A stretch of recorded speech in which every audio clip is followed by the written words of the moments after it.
Okay, this is the new engine. So I've bought this from a guy up in Bromsgrove near Birmingham. Found it on eBay. He seems to be a bit of a mini specialist. Old boy, been working on minis all his life.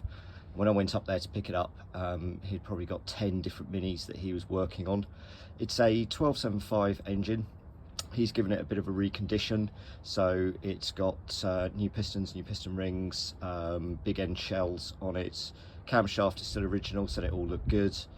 He's also rebuilt the head, reground in all the valves, reseated everything, new oil pipe on the front, as you can see. There's also a brand new water pump, which is this bit here, gone onto it.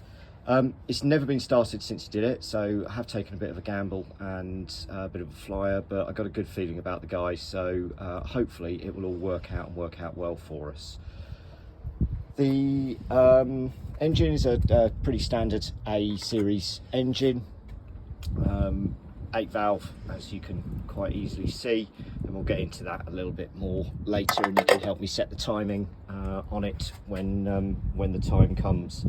But before we can put this lovely thing in the car, what we've got to do is get the old one out of the car. So first job that I'm going to do, I've just pushed the Mini forward a little bit so I can get some jump leads on it off the bongo, get it started, and then I can take it out onto the road just there. I've moved Oliver's car back, and that's where she's going to live while we're working on her.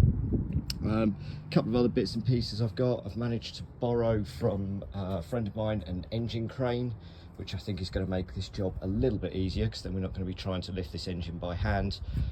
You can lift them by hand, they're pretty heavy, but I can just about lift it on my own, but having that is going to make it an awful lot easier. Right, I'm going to get this Mini started, get her out on the road, and I'll make another video in a second.